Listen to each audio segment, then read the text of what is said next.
I think it's more reality because we was good prepared for this game and we knew we must to win. So when you play home, you must do everything to win. So I cannot call this a dream because for me it's reality. Did you expect to gain with this score? With this score, I don't know. I expect, normally I didn't expect that we will win 4-0, but when we start the game, you start to feel that you can win this game, but I didn't know we will win 4-0. It was good, I loving it, because yeah, the supporters they give us all support we needed. That's why we win this game. When we win, it's for us a victory and for them also. Before that I came here, I didn't know how the football Romania is, but now I see it. For me, it's good because they play football, and that's why I choose also to come here because I want to play football in a team that I can play. And now I'm happy that I'm here.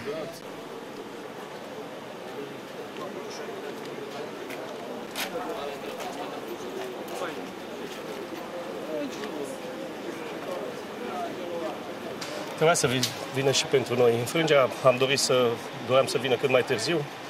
Felicit echipa Petrolul pentru joc, publicul din Ploiești au meritat victoria, dar cred că echilibrul jocului s-a rupt în momentul eliminării lui Claudiu Voiculeț. În opinia mea, eliminare destul de ușoară. Ce influența rezultatul? Jocul era echilibrat până în acel moment. Echipa noastră controla jocul, am avut 2-3 oportunități de a înscrie. A venit acea eliminare și de acolo s-a rupt totul.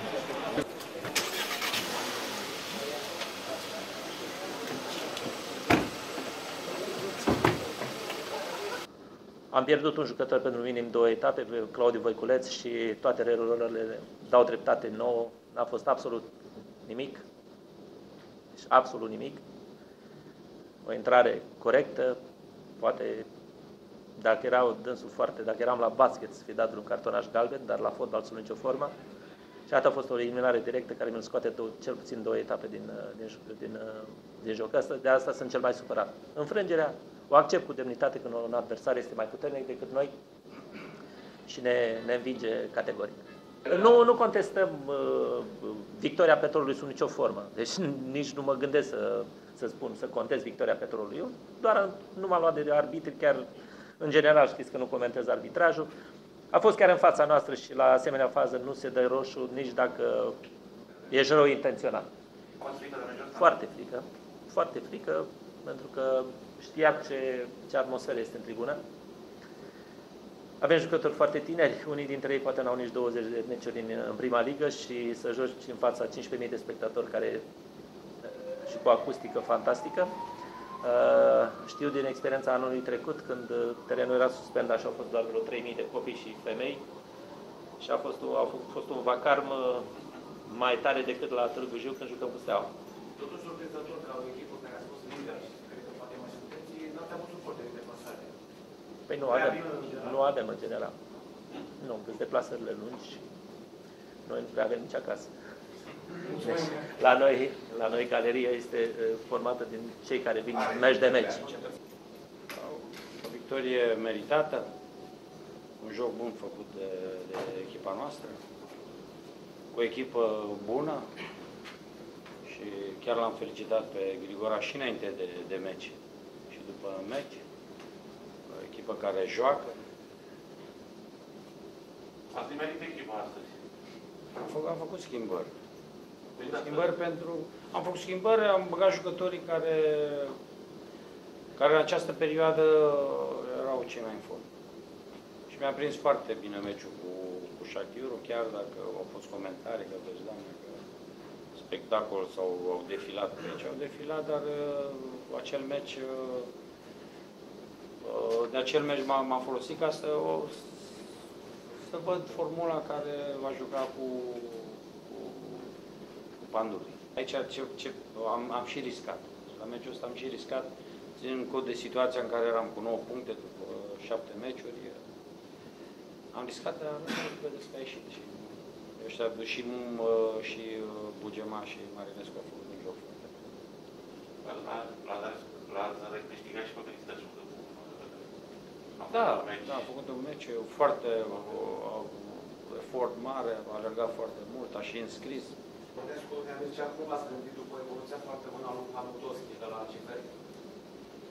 V-am spus că l-am simțit și cei care au jucat astăzi am simțit prezenți la antrenament. Și la mine contează foarte mult atitudinea care o ai la antrenament. Deci cei care au intrat astăzi, vorbesc de Poprița și care Bochila, care iar mă bucur că nu numai că am scris, dar a făcut și reformare, a făcut pressing și asta, pentru că nu le-am dat posibilitatea să-și facă joc. Știu foarte bine reacția suporterilor, că v-am zis că sunt la curent tot ce se întâmplă aici, în județul Prahova, tot ce se scrie, cu comentariile care se fac. N-am fost chiar primit cu brațele deschise. Trebuie să înțelegeți că și el e om. Și eu am experiență, destul de mare experiență și eu mai comit. Trebuie avut răbdare și trebuie să terminăm cu jucătorii de la Cluj, cu jucătorii de la Poști. Am văzut că se face diferență și nu-i bine. Și chiar acum am lăsat să treacă Tică. Vreau să reglez și situația cu Osiacu. Deci este un jucător pe care mi l-am dorit. Dar acest băiat de 2 ori ne-a dat țepe. Deci noi l-așteptam și știi foarte bine că am și anunțat, el trebuia să vină și în Austria și trebuia să vină și după aia. Și chiar înainte de a începe campionat. De Osiacu. Deci s-a discutat cu el, contractul pus la punct, dar el trebuia să vină. Și n-a mai venit. Pentru meciul de la Bistrița, vă luați măsuri ceea ce privește în cartonașele, după aia vine Steaua aici. Trebuie să ne gândim, dar v-am zis, pentru noi e important să câștigăm la Bistrița. Nu trebuie să ne gândim acum la meciul cu Steaua. Chiar și această victorie. Da, am destui jucători și asta s-a văzut.